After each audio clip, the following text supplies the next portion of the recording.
BCom part third, subject ABST,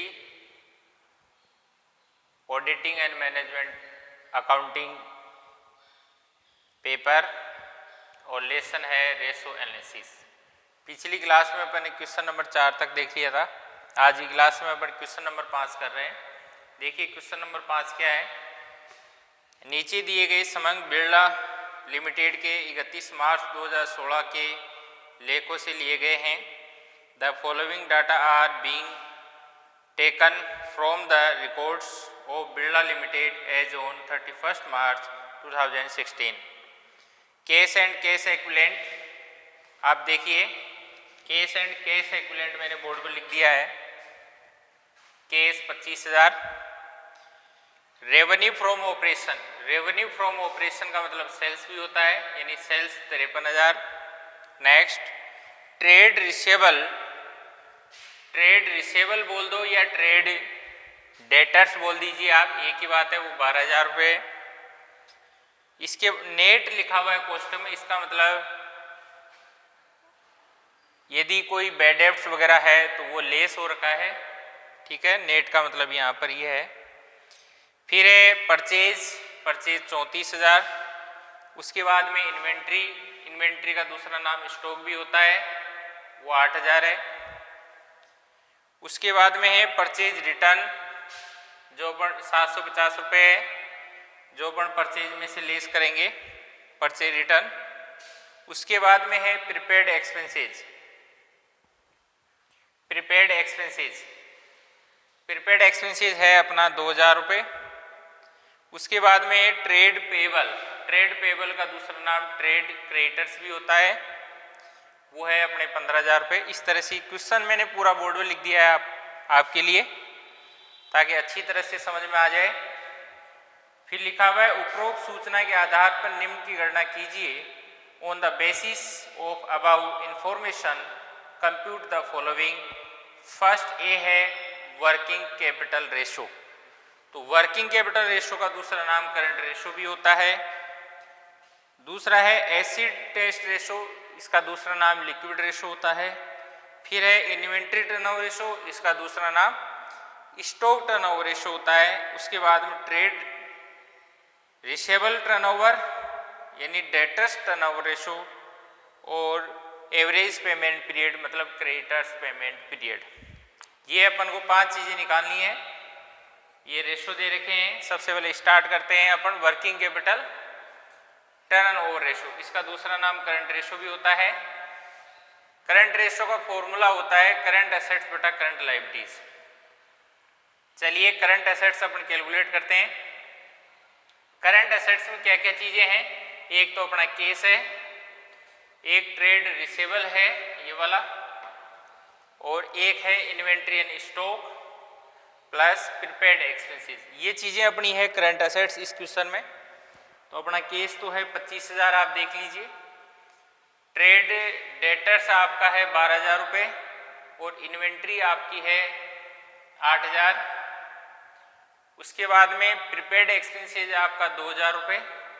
इस तरह से 25,000 प्लस 12,000 रुपये प्लस 8,000 प्लस 2,000, इसका टोटल हो गया 47,000 रुपये। तो 47,000 रुपये अपने करंट एसेट्स आ गई, तो अपन करंट एसेट्स की जगह 47,000 रुपये रख देंगे। उसके बाद में अपन को चाहिए करंट लायबिलिटीज। तो करंट लायबिलिटीज में इस क्वेश्चन में अपन वैसे तो बहुत सारी चीज़ें आती है, bank overdraft, creditors, bills payable, outstanding expenses, income received in advance, short term bank loan, बहुत सारी की चीज़ें आती है। लेकिन इस क्वेश्चन में केवल एक ही चीज़ दी हुई है जिसका नाम है ट्रेड पेबल यानी ट्रेड क्रेडिटर्स, वो है 15,000 रुपये, और वही करंट लायबिलिटीज है। केवल एक ही चीज़ है ट्रेड पेबल यानी ट्रेड क्रेडिटर्स, वही करंट लायबिलिटीज है। इसका मतलब करंट लायबिलिटीज अपनी हो गई 15,000 रुपये।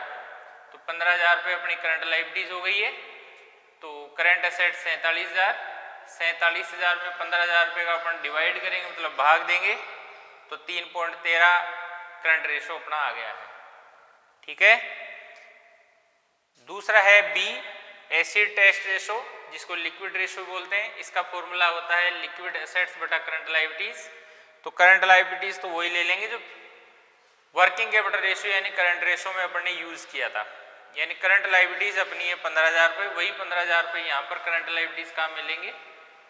उसके बाद में लिक्विड रेशो के लिक्विड एसेट्स कैसे निकालते हैं? तो लिक्विड एसेट्स का फॉर्मूला होता है कि करंट एसेट्स में से inventory plus prepaid expense less कर दीजिए क्वेश्चन के अकॉर्डिंग। बाकी दो चीज़ें और लेस होती है करंट एसेट्स में से, पेमेंट इन एडवांस और एडवांस इनकम टैक्स। वो दो चीज़ें यदि है क्वेश्चन में तो उनको भी लेस करेंगे करंट एसेट्स में से प्रीपेड लिक्विड एसेट्स कैलकुलेट करने के लिए। लेकिन वो चीज़ें अपने क्वेश्चन में नहीं दी हुई है, केवल इन्वेंट्री और प्रीपेड एक्सपेंसेस दिया हुआ है, इसलिए करंट एसेट्स में से inventory plus prepaid expenses less करने पर लिक्विड एसेट्स आ जाएगा। करंट एसेट्स अपनी देखिए यहाँ पर 47,000 रुपये आई थी, वही काम में लेंगे करंट एसेट्स 47,000 रुपये, दोबारा नहीं निकालेंगे, एक बार निकाल लिया ना करंट एसेट्स 47,000 रुपये, वही काम में लेंगे करंट एसेट्स 47,000 रुपये माइनस इन्वेंट्री है आपका 8,000 और प्रीपेड एक्सपेंसेस है आपका 2,000 रुपये। इस तरह से ये 8,000 प्लस 2,000 10,000 रुपये हो गए। तो 47,000 रुपये में से 10,000 रुपये यदि लेस करेंगे तो 37,000 रुपये अपने लिक्विड एसेट्स आ गई है। तो लिक्विड एसेट्स 37,000, करंट लायबिलिटीज 15,000, 37,000 में 15,000 रुपये का भाग देंगे, डिवाइड करेंगे तो 2.47 एसिड टेस्ट रेशो मतलब लिक्विड रेशो आ गया है।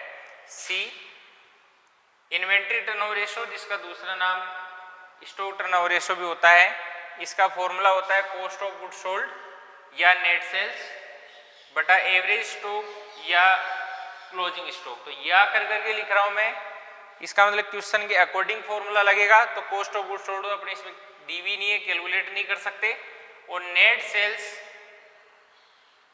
सेल्स क्योंकि इसमें डायरेक्ट एक्सपेंसेस वगैरह नहीं है ना, और इन्वेंट्री का भी विशेष तौर से पता नहीं चल पा रहा है कि ये ओपनिंग है क्लोजिंग है ना, और डायरेक्ट एक्सपेंसेस तो बिल्कुल ही नहीं है। यदि कुछ होते, ये प्रीपेड एक्सपेंसेस तो अलग चीज़ होती है, यदि डायरेक्ट एक्सपेंसेस कुछ होता तो अपन जरूर कैलकुलेट कर सकते थे, लेकिन वो नहीं है। कॉस्ट ऑफ गुड सोल्ड नहीं निकाल सकते, इसलिए नेट सेल्स उसकी जगह काम में लेंगे और नेट सेल्स अपने 53,000 रुपये वो काम में लेंगे। एवरेज स्टॉक नहीं निकाल सकते क्योंकि opening stock plus closing stock दोनों को जोड़ के 2 का भाग देते हैं जब एवरेज स्टॉक आता है, इसलिए ओपनिंग और क्लोजिंग यहाँ पर नहीं दिया हुआ है, इसलिए क्लोजिंग स्टॉक ही एवरेज स्टॉक मान लिया जाएगा और सूचना के अभाव में इन्वेंट्री को ही क्लोजिंग स्टॉक मान लेंगे। ये 8,000 रुपये, 53,000 में 8,000 का भाग देंगे, 6.625 टाइम्स यह आपका इन्वेंट्री टर्नओवर रेशो आ गया। नेक्स्ट है आपका ट्रेड रिसेबल टर्नओवर रेशो, या इसको आप कह सकते हैं डेटर्स टर्नओवर रेशो। इसका फॉर्मूला है net credit sales. Net credit sales यानी उधार बिक्री। उधार बिक्री अपने पास में या नहीं है, और यदि अपन कैलकुलेट करने का प्रयास भी करेंगे तो अपन कैलकुलेट नहीं कर पाएंगे, क्योंकि क्वेश्चन में जो इन्फॉर्मेशन दी हुई है उसमें कहीं से भी ऐसा मुझे नहीं लग रहा है कि कहीं से अपन कैश और क्रेडिट अलग अलग कर सकते हैं, मतलब नगद बिक्री और उधार बिक्री अलग अलग कर सकते हैं, क्योंकि ऐसा कोई ऑप्शन अपन को नहीं दिया हुआ है। इसलिए फिलहाल नेट क्रेडिट सेल्स के स्थान पर अपन को नेट सेल्स ही काम में लेनी पड़ेगी, और वो नेट सेल्स है अपनी 53,000 रुपये, वही काम में लेंगे। एवरेज डेटर्स, ओपनिंग डेटर्स और क्लोजिंग डेटर्स अलग अलग होते तो दोनों को जोड़ के 2 का भाग देकर एवरेज डेटर्स निकालते, लेकिन एवरेज डेटर्स अपन कैलकुलेट नहीं कर सकते क्योंकि ओपनिंग डेटर्स और क्लोजिंग डेटर्स अलग अलग दिए हुए नहीं है। उसके जब एवरेज डेटर्स काम में नहीं ले सकते तो फिर क्लोजिंग डेटर्स काम में ले सकते हैं। तो ट्रेड रिसेबल यानी ट्रेड डेटर्स को ही क्लोजिंग डेटर्स मान रहे हैं अपन, तो वो 12,000 रुपये है, वो अपन 12,000 रुपये काम में ले लेंगे। तो 53,000 में 12,000 का भाग देंगे, डिवाइड करेंगे तो 4.42 टाइम्स अपना डेटर्स टर्नओवर रेशो आ जाएगा। नेक्स्ट,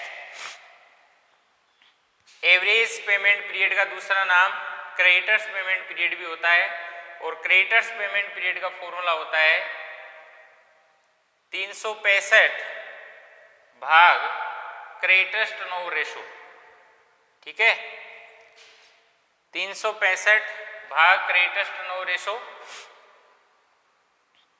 तो 365 तो अपन ले लेंगे, उसके बाद में क्रेडिटर्स टर्नओवर रेशो अपन को निकालना पड़ेगा। क्रेडिटर्स टर्नओवर रेशो मैंने शॉर्ट में लिखा है। क्रेडिटर्स टर्नओवर रेशो का सूत्र होता है नेट क्रेडिट परचेज।